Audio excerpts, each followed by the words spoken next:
आइए आज हम लोग कंप्लीट करते हैं सुभद्रा कुमारी चौहान द्वारा रचित गौरी कहानी आईएससी बोर्ड क्लास 11।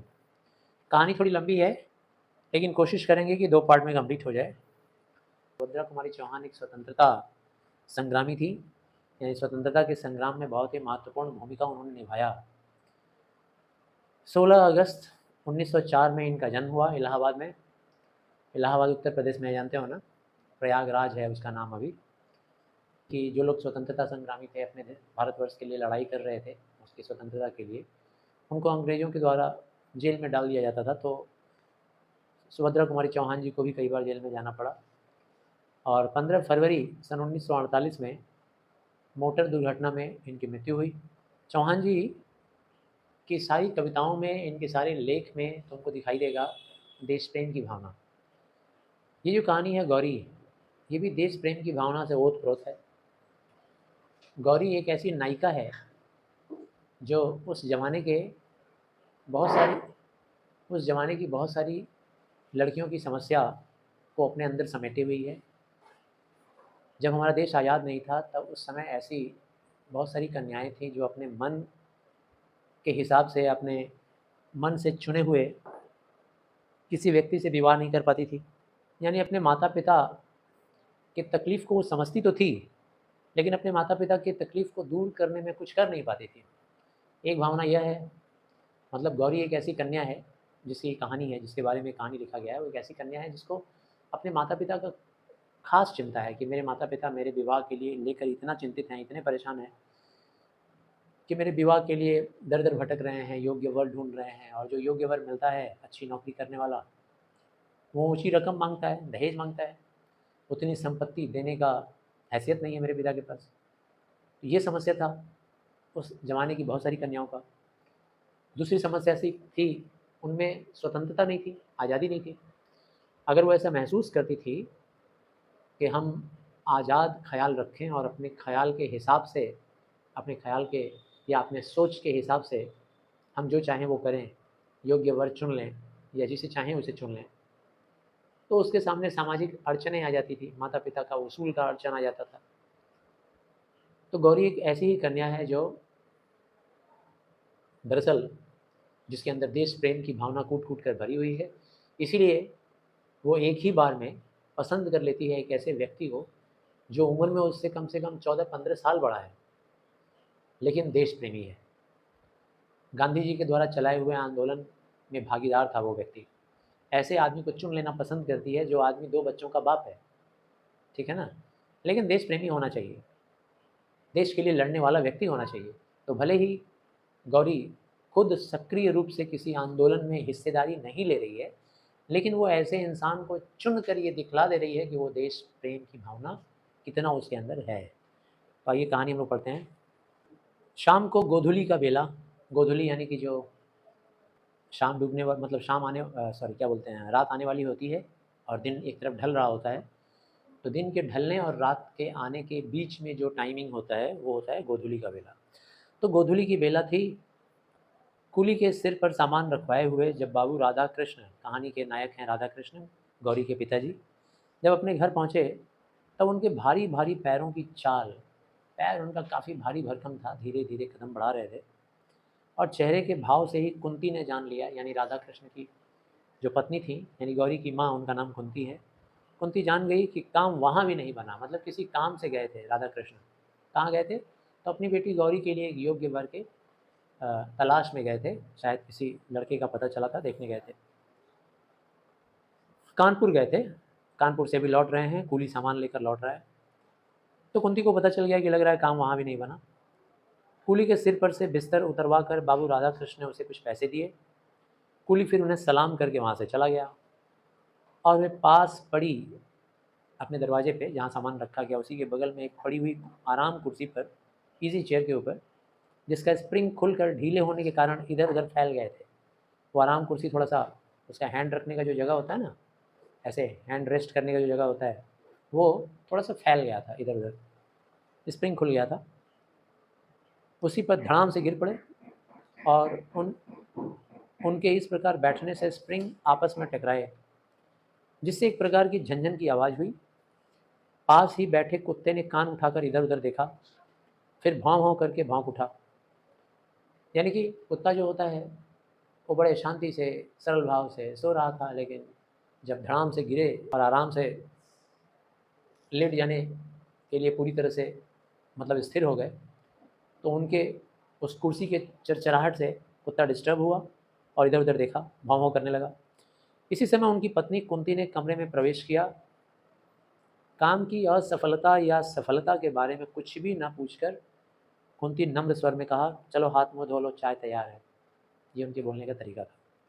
उनके बोलने के तरीके से ऐसा पता चल रहा था, मानो ये लग रहा था कि कुंती कह रही थी कि मुझे समझ में आ गया कि आपका काम वहाँ भी नहीं हुआ, चलिए कोई बात नहीं, हाथ मुँह धो लीजिए, चाय पी लीजिए। राधा कृष्ण चौंक से पड़े और बोले, चाय? चाय के लिए तो मैंने नहीं कहा था। कुंती ने आग्रह करते हुए विनम्रता के साथ कहा, नहीं कहा था तो क्या हुआ, पी लो चलकर। अच्छा चलो, कहते हुए राधा कृष्ण जी पत्नी के पीछे पीछे चले गए। गौरी अपराधिनी की भांति जब जब माता पिता मिलते थे, कोई बातें करते थे, तो गौरी उनकी बेटी किवाड़ के आड़ में छिप कर लोगों की बातें सुना करती थी, अपने माता पिता की, और उसको बहुत ही अपराध बोध होता था खुद के बेटी होने पर और खुद के जन्म पर, कि क्या मेरा जन्म इसीलिए हुआ है कि मेरे मम्मी पापा हमेशा हमारे लिए परेशान रहें। तो दोनों की दृष्टि से बचते हुए, माता पिता दोनों की दृष्टि से बचते हुए पिता के लिए चाय तैयार करने लगी। उसे ऐसा लग रहा था कि मेरे पिताजी की सारी परेशानियों का जड़ मैं ही हूँ।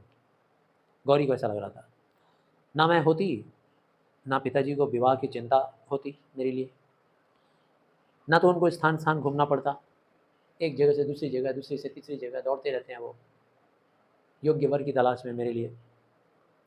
कैसे कहूँ पिताजी को कि मेरे विवाह के लिए इतनी अधिक परेशानी उठाने की ज़रूरत नहीं है आपको, ऐसा वो सोचती थी।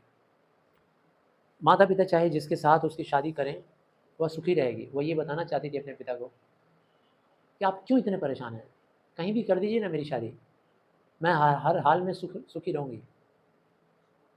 ना करे तो भी वह खुशी है। उसका ये कहना था कि पिताजी अगर आप मेरी शादी नहीं भी करेंगे तो भी मैं खुश रहूँगी। जब विवाह के लिए उसे जरा भी चिंता नहीं है, तब माता पिता इतने परेशान क्यों रहते हैं। उसको ये समझाना था कि पापा मैं तो करना ही नहीं चाहती शादी, फिर आप लोग इतना क्यों परेशान। गौरी यही नहीं समझ पाती थी। कभी कभी वह सोचती, क्या मैं माता पिता को इतनी भारी हो गई हूँ, क्या वो लोग हमको इतना भारी समझते हैं अपने साथ। मैं उनकी इकलौती बेटी हूँ, हमको तो ज़िंदगी भर अपने साथ रख सकते हैं अपनी सेवा जतन के लिए, हमको क्यों निकाल देना चाहते हैं घर से। रात दिन सिवा मेरे विवाह के उन्हें और कुछ सूझता ही नहीं। भारतवर्ष का परिवार है और भारतीय परिवार में सबकी सोच ऐसी होती है कि लड़की जैसी थोड़ी बड़ी हो गई, 16 17 18 की हो गई तो बहुत ज़्यादा देर हो गया, उसको जल्दी से शादी करो, नहीं तो समाज क्या बोलेगा कि अभी तक बेटी से शादी नहीं किया, बेटी इतनी बड़ी हो गई। तब आत्मग्लानि और क्षोभ से गौरी का रोम रोम व्यथित हो उठता। जब ऐसा सोचती थी तो उसका रोम रोम तकलीफ से भर जाता था।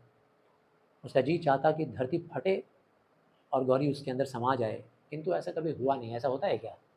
हम लोग कभी कष्ट में रहते हैं तो हम लोग भी ऐसा सोचते हैं धरती फट जाए और हम उसके अंदर समा जाएं, लेकिन ऐसा नहीं होता है।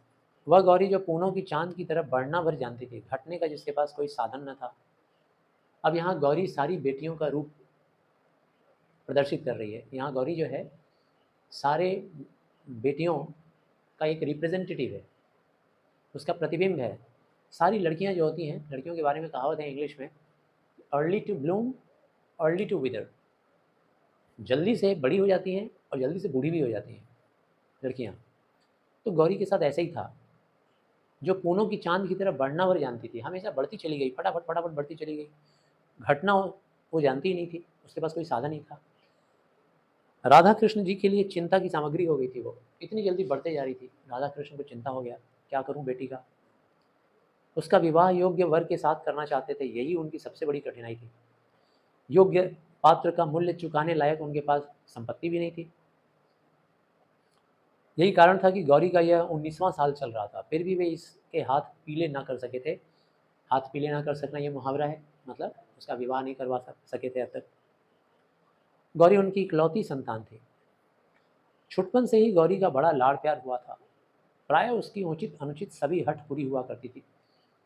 कई बार जब वो जिद करती थी किसी अनुचित चीज़ के लिए भी, तो भी मम्मी पापा झुक जाते थे। उचित चीज़ के लिए हठ करती थी तो भी मम्मी पापा झुक जाते थे, क्योंकि इकलौती लड़की थी। इसी कारण गौरी का स्वभाव निर्भीक था। निर्भीक मतलब निडरता से भरा हुआ, दृढ़ निश्चयी था। जो वो ठान लेती थी वो करती थी, और हठीला था, हठ से भरा हुआ, जिद से भरा हुआ। वह एक बार जिस बात को सोच समझ कर कह दे, फिर उस बात से उसे कोई हटा ना सकता था। गौरी का यह स्वभाव था। पिता की परेशानियों को देखते हुए अनेक बार उसके जी में आया कि वह पिता के साफ साफ पूछे कि आखिर वे इसके विवाह के लिए इतने चिंतित क्यों हैं। कई बार वो सोची थी कि एक बार पूछूं पापा से। वह स्वयं तो विवाह को इतना आवश्यक नहीं समझती, और अगर पिता विवाह को इतना अधिक महत्व देते हैं तो फिर पात्र और कुपात्र क्या। कहने का मतलब समझे कि मैं तो कभी ऐसा सोचती नहीं हूँ कि मेरा शादी हो ही जाए, ज़रूर हो, मेरे लिए तो इम्पॉर्टेंट है नहीं। लेकिन अगर आपके लिए इम्पॉर्टेंट है, शादी ही इम्पॉर्टेंट है, तो शादी करवा दीजिए ना, किसी से भी करवा दीजिए। इसमें पात्र और कुपात्र देखने का क्या है। विवाह करना है कर दें किसी के साथ, वह हर हालत में सुखी और संतुष्ट रहेगी। उनकी यह परेशानी, उनकी चिंता अब उससे सही नहीं जाती थी, किंतु संकोच और लज्जा जबान पर ताला सा डाल देता था।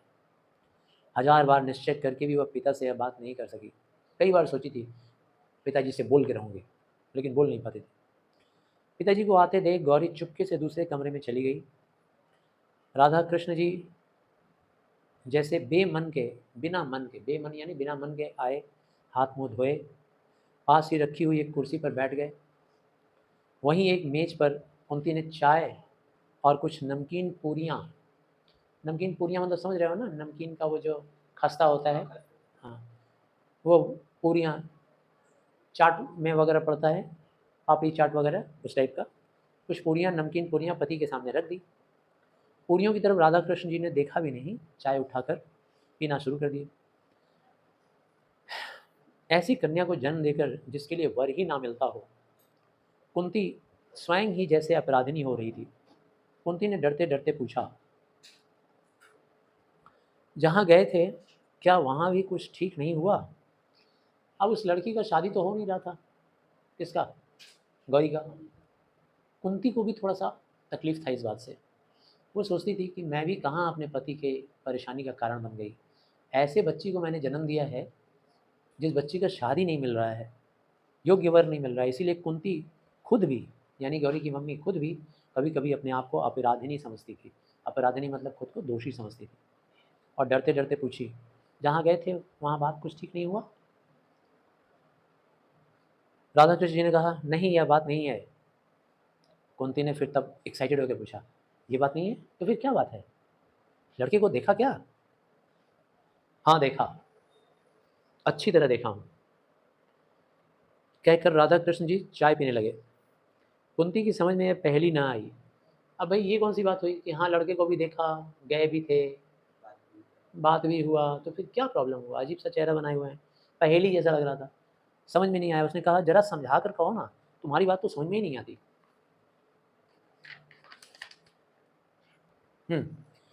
राधा कृष्ण कहते हैं, समझा कर कहता हूँ, सुनो। वह लड़का लड़का नहीं आदमी है जिसको मैं देख के आ रहा हूँ। तुम्हारी गौरी के साथ मामूली चपरासी की तरह दिखेगा। तुम्हारी गौरी के साथ चपरासी ऐसा दिखेगा मतलब, तुम्हारी गौरी अभी नौजवान है, कम उम्र की बच्ची है, ठीक है ना, उसमें एक युवती का सौंदर्य है, ग्लैमर है, और वो इंसान ढला हुआ उम्र है, आदमी है, लड़का नहीं आदमी हो गया है, ठीक है।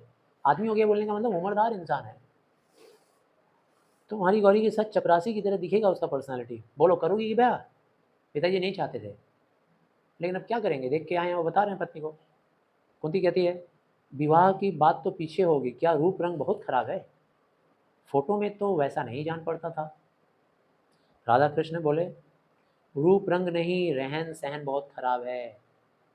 गौरी की माँ, इतनी सीधाई भी तो अच्छी नहीं होती।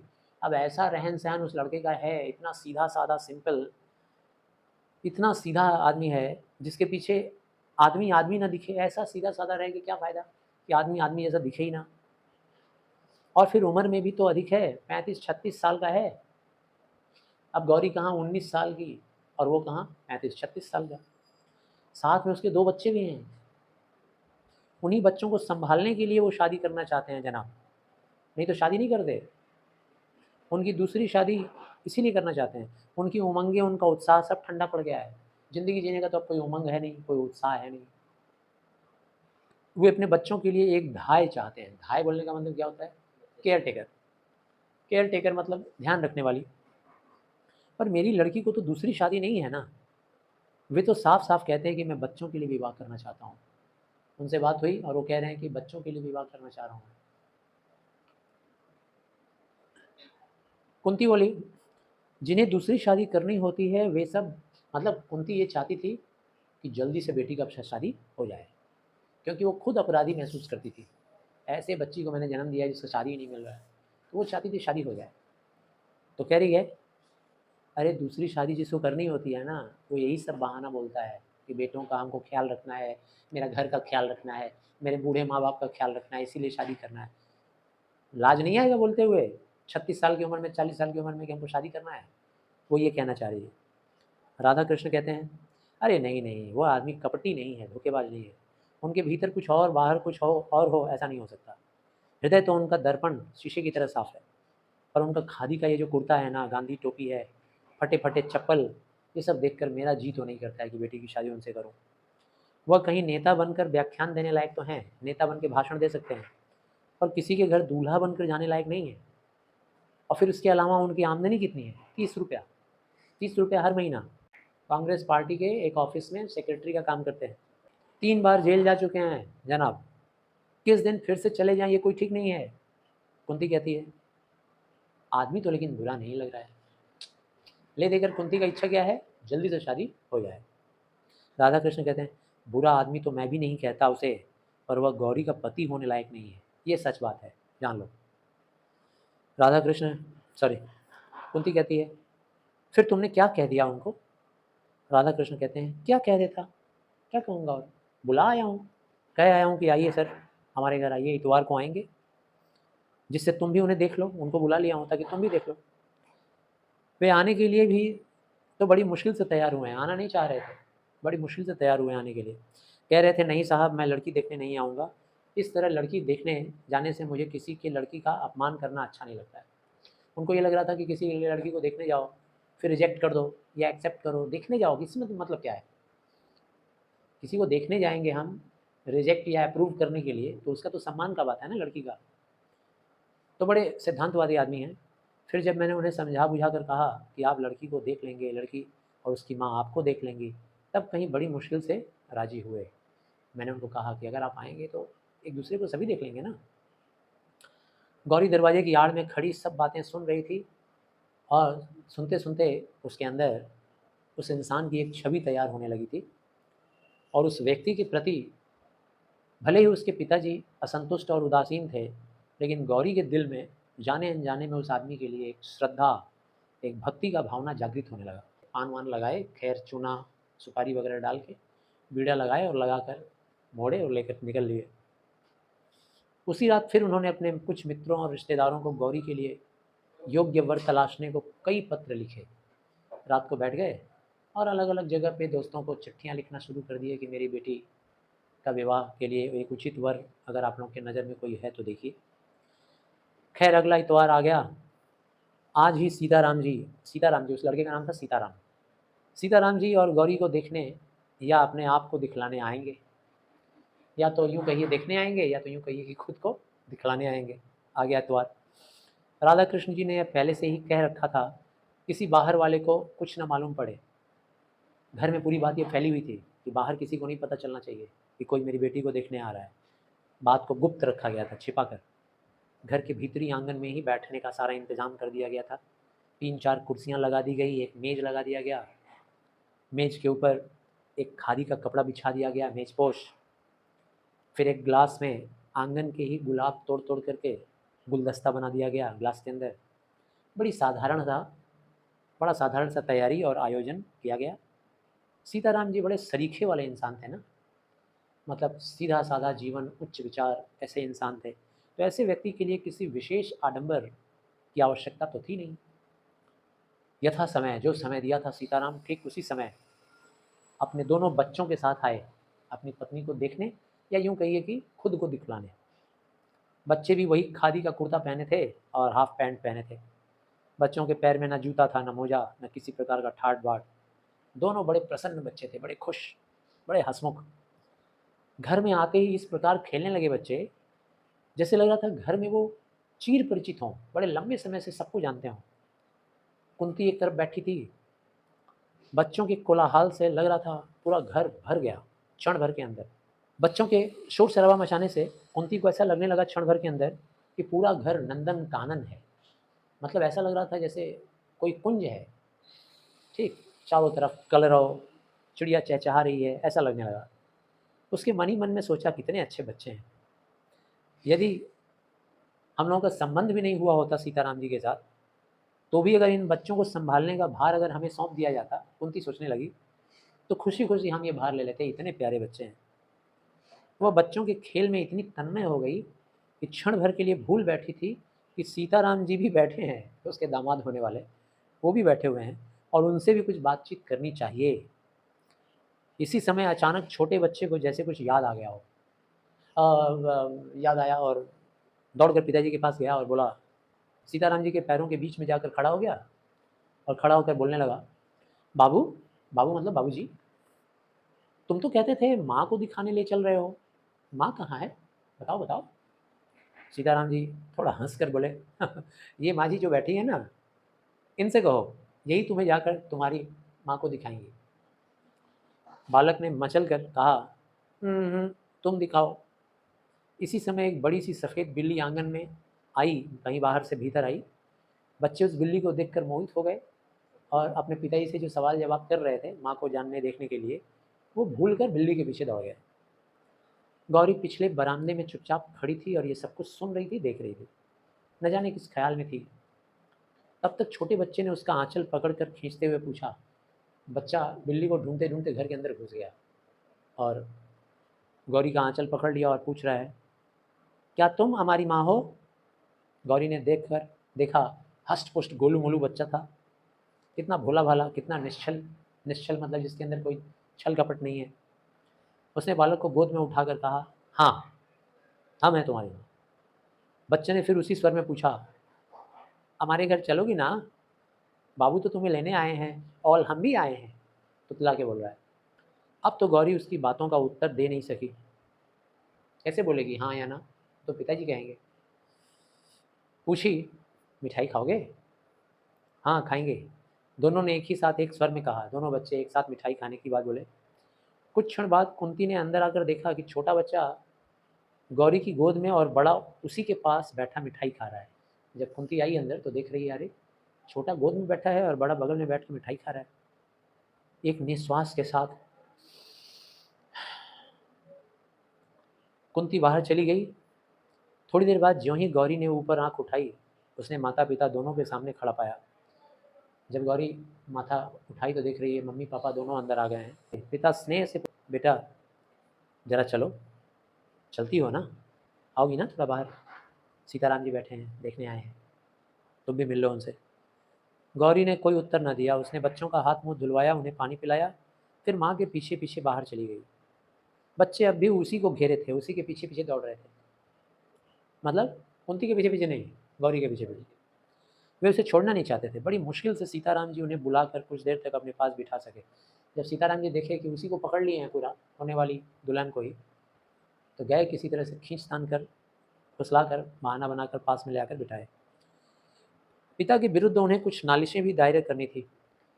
बच्चे जाना नहीं चाह रहे थे उनके पास, सीताराम जी के पास, क्योंकि सीताराम जी के खिलाफ कुछ शिकायत भी करना था उनको। किससे करेंगे? होने वाली माँ से, गौरी से। तो अब पिताजी के पास बैठेंगे तो कैसे शिकायत करेंगे, इसीलिए उनके पास जाना नहीं चाह रहे थे। तो ये 50% कंप्लीट हुआ।